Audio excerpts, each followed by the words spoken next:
2교시 수업에 이어서 3교시 우리 2000년대 이후의 사회복지 입법들에 대해서 각 정권별로 우리가 한번 살펴보도록 하겠습니다.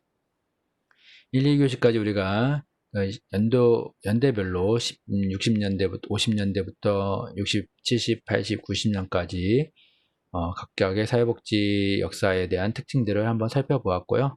이제는 연대가 아니라 각 정권별로 우리가 국민의 정부, 국민의 정부, 참여정부 이렇게 우리가 한번 살펴보려고 합니다.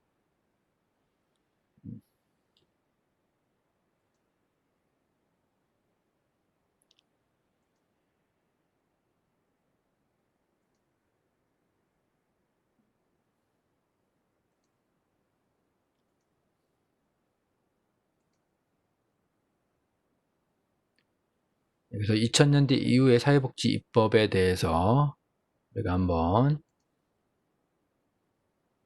살펴보는데, 사회복지의 조성기, 생산적 복지 이렇게 우리가 이야기를 할 수가 있습니다. 우리 국민의 정부부터 먼저 우리가 이야기할 수 있는데, 우리나라의 사회복지라는 용어와 개념이 회자되기 시작한 1980년대에는 진정한 의미의 사회복지에 있어서 법적, 정체적 토대에 대한 진전이 없었고, 20세기와 21세기를 잇는 과정에서 IMF 관리체계로 인해 발생한 사회 문제를 수습하기 위해 등장하였던 김대중 정권은 진정한 의미에서 본격적으로 사회복지에 관심을 표명하고 실천하였다라고 우리가 보고 있습니다.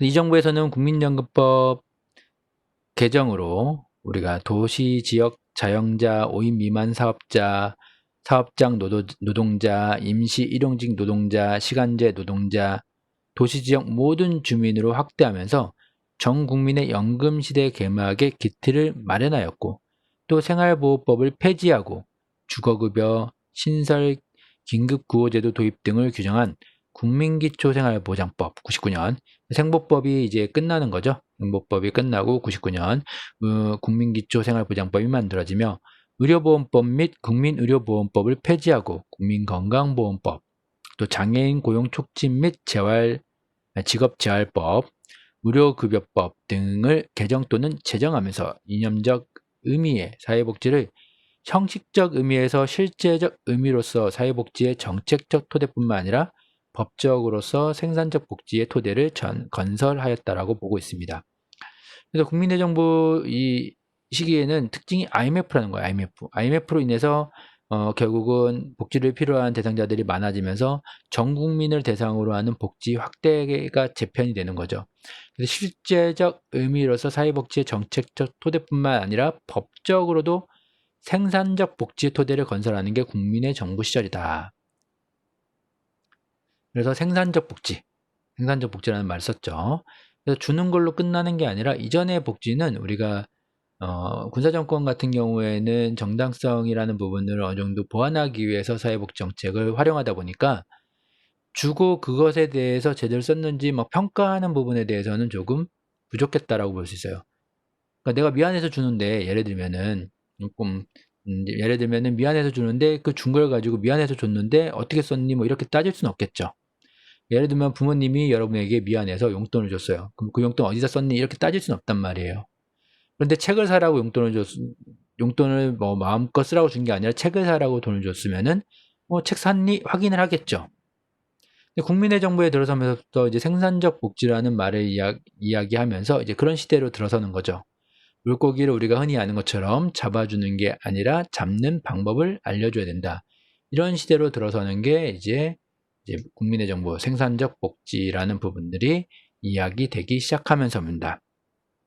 그러다가 이제 참여정부는 국민의 정부의 사회복지를 발전시켜 참여복지 차원에서, 이 단어에서도 우리가 알 수 있었지, 많은 시민단체들이 더 많은 사회복지에 참여할 수 있게끔 그런 기회들을 더 많이 제공한 그런 정부라고 볼 수 있습니다.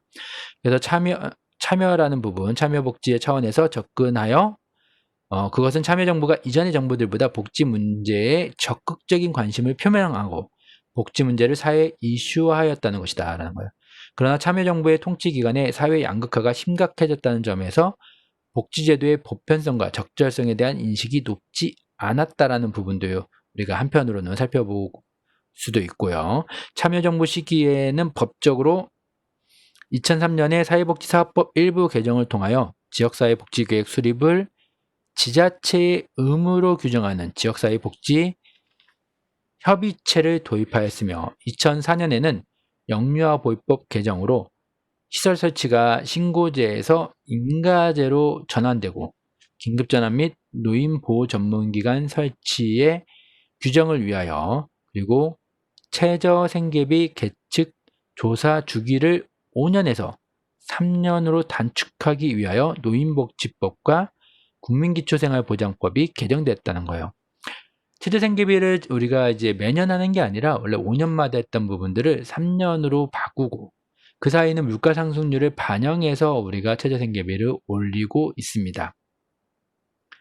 또 2004년에 세계 무역시장의 자유화와 농업시장 개방으로 인해 예상되는 농어촌 위기를 극복하기 위해 농어촌 주민의 보건복지 증진을 위한 특별법, 건강가정기본법, 2005년에는 저출산 고령사회 기본법. 우리가 고령사회 기본, 우리가 고령자라고 하면은 우리가 노인보다 더 위로 생각하는 경우들이 종종 있는데 우리가 고령이라고 하는 것은 55세, 중고령은 50세를 이야기하고 있습니다. 이것도 참고로 여러분들이 알고 계시고요. 우리나라에서는 법정 노인은 65세, 고령자는 55세, 준고령자는 50세 이상을 이야기하고 있습니다. 그리고 긴급복지지원법도 2010년 12월 22일까지 한시적으로 시행 규정이었던 것이 2009년 5월 28일 개정으로 이제 한시가 아니라 영구법으로 이제 바뀌는 거죠. 한시적으로 원래 긴급복지지원법이라는 게 5년 한시적으로 이제 만들어졌던 부분들이 이제 영구적으로 이제 시행이 되게끔 됩니다.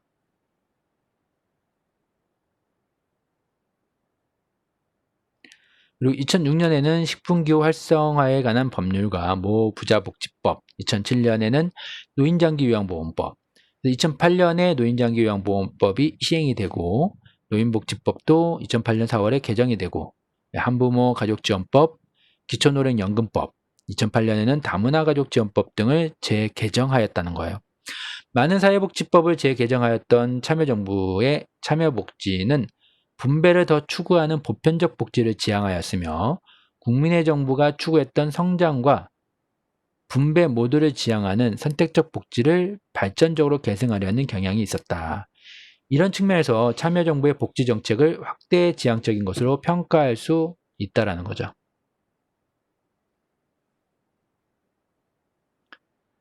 그래서 참여정부의 참여복지는 분배를 더 추구하는 보편적 복지를 지향했다.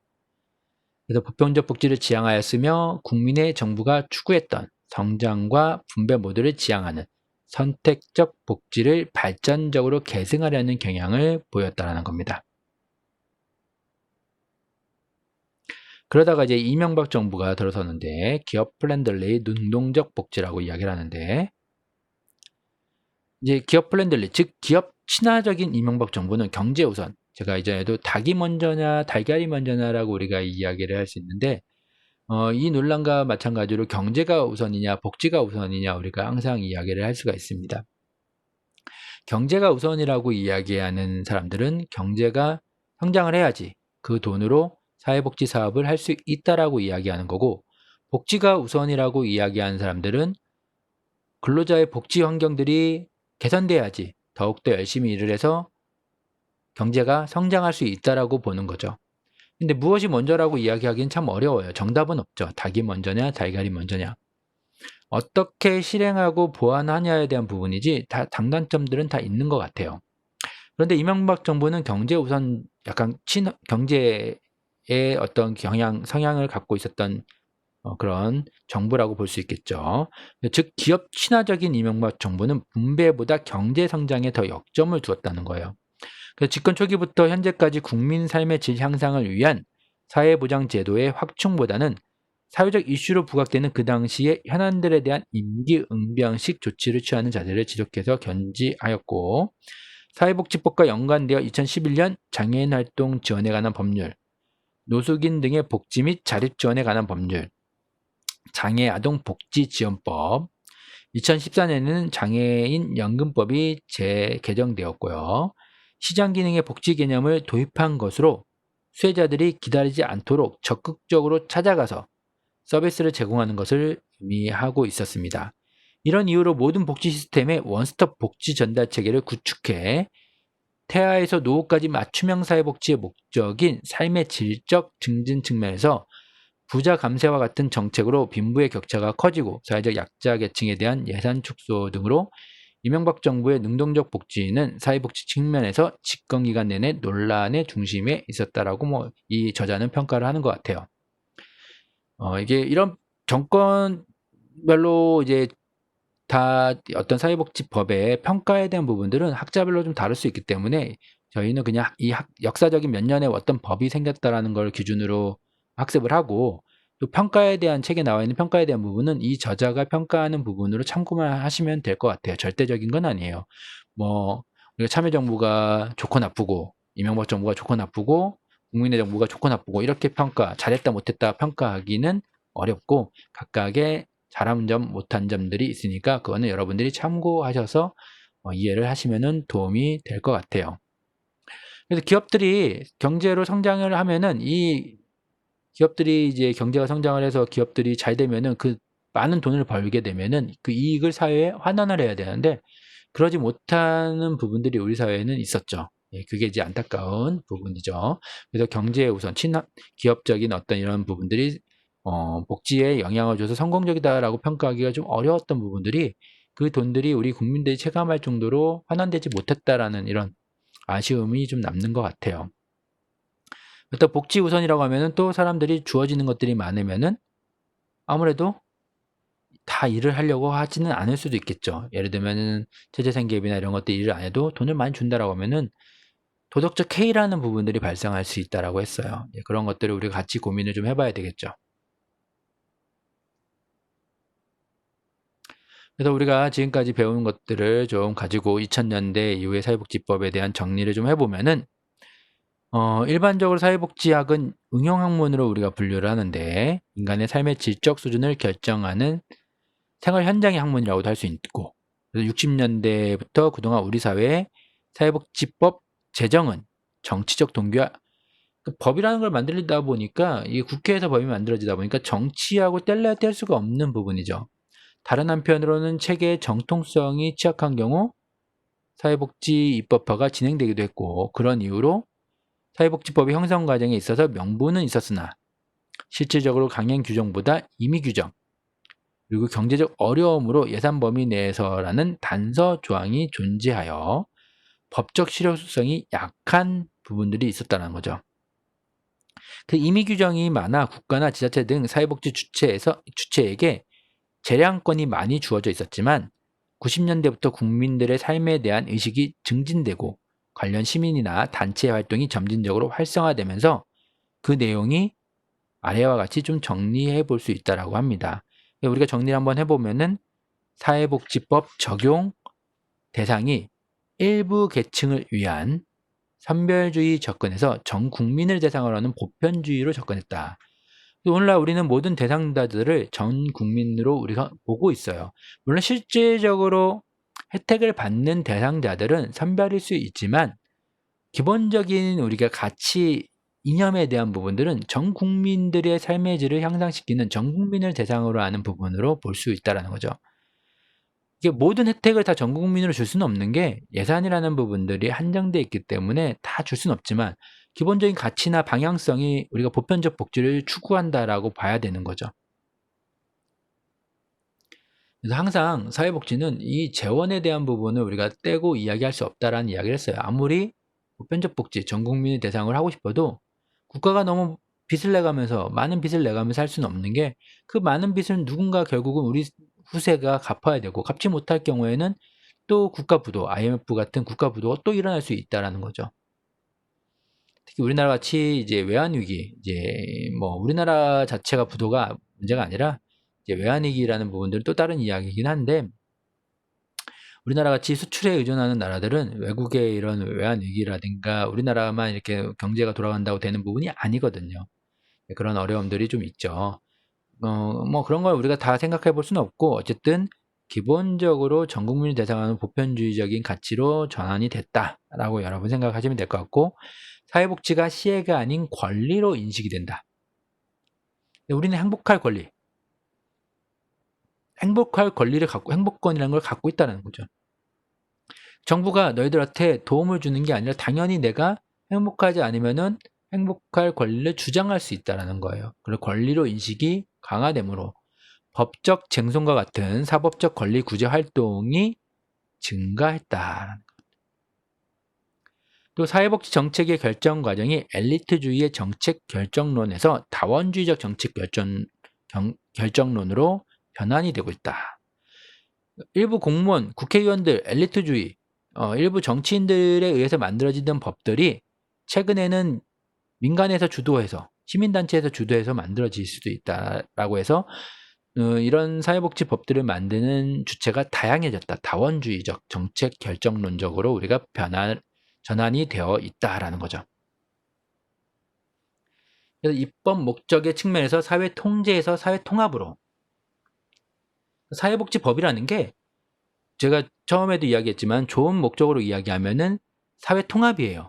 근데 이게 좀 나쁘게 이야기하면 사회 통제가 될 수 있어요. 여러분, 세계 최초의 영국의 엘리자베스 구민법 같은 경우에도 노동자들을 구분해서 통제하기 위한 목적이 있었다라는 거죠. 일할 수 있는 빈민, 일할 수 없는 빈민. 그러니까 이게 사회복지법이 처음부터 어떤 선의, 사회통합 이런 부분보다는 우리가 사회복지를 이야기하면 이상적인 부분들을 이야기할 수 있는데, 법적인 부분, 제도적인 부분은 단지 이상만 가지고 이야기할 수는 없어요. 우리가 법을 만들고 제도화를 만든다는 것은 왜 만드냐라는 부분을 이야기할 때 사회 통제적인 부분과 사회 통합적인 부분들을 같이 고려해서 만드는데, 이제 통제적인 부분보다는 통합적인 부분으로 점점 더 변화해야 가고 있고, 그렇게 변화해야 된다라는 거죠. 그래서 이것처럼 우리가 정리를 한 것처럼 이명박 정부와 박근혜 정부 8년 동안의 사회복지가 이 저자는 뭐 약간 퇴보했다라고 이야기를 하지만, 뭐 저는 개인적으로 퇴보했다라고 보진 않아요. 법은 조금씩 발전의 속도가 좀 차이가 나는 것 뿐이지, 전체적으로 뭐 90년대 국민의 정부, 참여정부 시기가 우리나라 사회복지에 연관된 법 제정, 그러니까 르네상스 시대, 그러니까 법이 다양하게 많이 만들어진 시대는 당연히 맞지만은 그 이후에도 계속 법은 발전해가고 조금씩 다듬어지고 바뀌었던 거죠. 그래서 이런 것들을 우리가 수많은 사회복지 관련 법들이 입법 폐지 개정되었다라고 우리가 보는 거죠. 그래서 우리나라 사회복지법의 체계가 그럼 어떻게 되어 있느냐, 우리 이제 오늘 마지막으로 이제 한번 살펴보겠습니다. 사회복지법이라는 직접적인 명칭의 법은 우리나라에는 없어요. 그러니까 우리나라는 법전화되어 있지 않다라고 했어요. 그래서 사회복지법에 관련된 법들이 있는데, 우리나라에는 사회보장, 사회보험에 연관된 법, 공공부조법, 사회복지 서비스법들이 있는데, 사회보장 기본법이라는 게 사회복지에 있어서 가장 최상위법이 되기도 해요, 우리나라는요. 사회복지법의 체계에 관한 분류는 학자 따라 다양하고 뭐 다양하게 나눌 수 있는데, 우리나라 같은 경우에는 사회복지에 직접 연관된 법령은 구체적으로 제4장에서 논하고 있고, 2018년 현재 2017년 개정된 사회복지사업법에 의하여 국민기초생활보장법, 아동복지법, 뭐 이런 식으로 노인복지법, 장애인복지법 등 우리가 쭉 책 72페이지를 보면은 실제 사회복지 사업에 대한 부분들을 나열을 하고 있어요. 그래서 여기서 보면은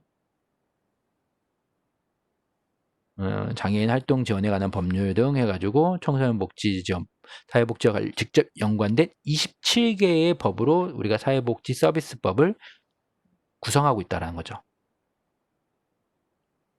그래서 우리 계속 얘기하지만은 사회보장 기본법이 최상위법이고, 사회보장이라 하면 사회보험, 공공부조, 사회복지 서비스법, 기타 관련법으로 구분을 하는데, 우리는 사회복지법이라는 법, 제목을 갖고 있는, 명칭을 갖고 있는 법은 없고, 그 안에 사회보장 기본법이라고 해서 이런 사회보장에 대한 정의를 하고 있는 법과 사회복지 서비스에 관련된 정의를 하고 있는 사회복지 사업법이 있고, 또 사회보장 사회보험에 연관된 이런 사회보험법들이 있고, 또 공공부조 관련된 법들이 있다라는 거예요.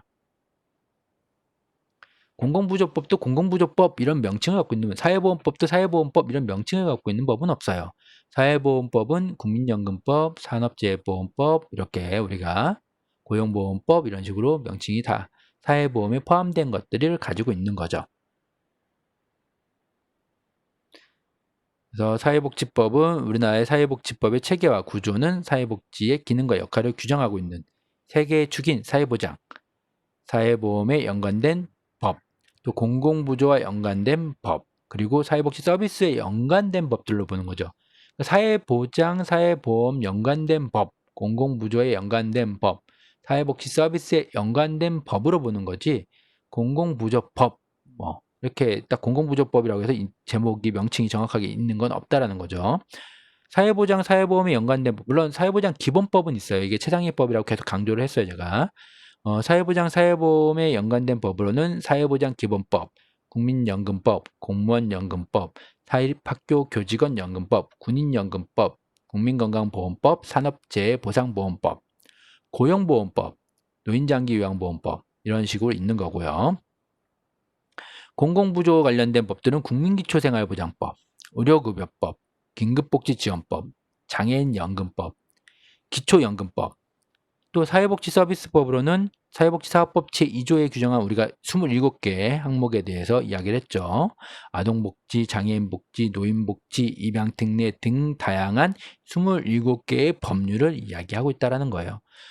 우리는 이번 학기에 그래서 이 사회보장, 사회보험에 관련된 법과 공공부조에 관련된 법, 그리고 사회복지 서비스에 관련된 법을 보는데 사회보험에 연관된 법 중에서는 우리와 직접적인 연관이 있는 사회보장기본법과 국민연금, 그다음에 국민건강보험, 산업재해보상, 고용보험, 노인장기요양보험법 위주로 살펴보고 실제로 클라이언트 중에서는 공무원도 있을 수 있겠지만은 대부분이 이제 우리가 사회적 약자라고 할 때는 좀 제외를 시키기 때문에 공무원연금법이나 사립학교 교직원연금법, 군인연금법 등은 제외하고 수업을 진행을 합니다.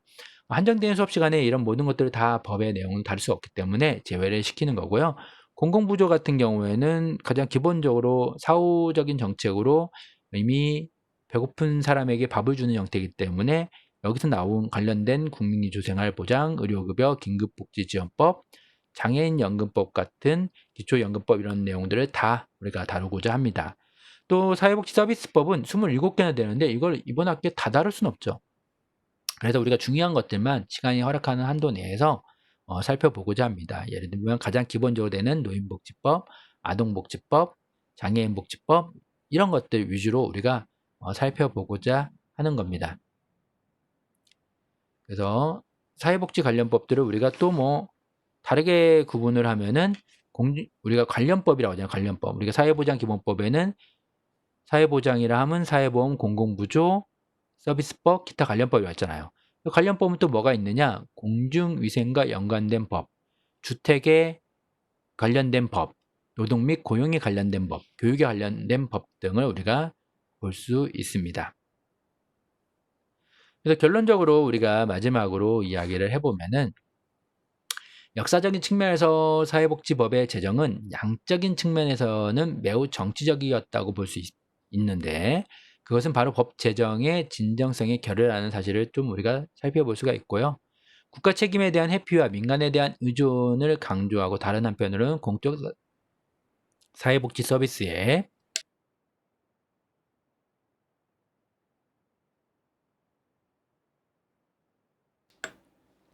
전달 체계의 부족을 의미할 수도 있습니다. 물론 복지국가를 추구하고 있는 우리나라 사회복지의 제정과 개정은 질적인 측면에서 신중한 고려가 요구되기도 하고요. 아직은 우리나라가 사회복지국가 선진국이라고 이야기하기에는 여러 가지로 어려운 부분들이 있어요. 이 저자는 결론을 이렇게 내렸지만은 짧은 시간 안에 제가 볼 때는 그래도 우리나라의 사회복지가 빠르게 발전했다는 것만큼은 누구도 부인할 수 없을 거라고 생각이 듭니다. 특히 역사적인 이런 어려움들 가운데서도 이렇게 빨리 성장할 수 있었다는 부분은 우리가 충분히 앞으로 또 사회복지를 더 발전시킴에 있어서 우리가 한번 또 이렇게 빠르게 성장하면서 부작용들이 없었는지 한번 돌아보면서 또 우리가 앞으로의 법들을 개정할 때 참고해야 되겠죠. 역사는 또 다른 실수를 하지 않기에 우리가 살펴보는 부분이다 라고 생각하시면 좀 더 좋을 것 같아요. 이게 이상 오늘 우리가 그래서 3장 사회복지법제의 역사에 대해서 간략하게 한번 전체적으로 살펴보았습니다. 예, 수고하셨습니다.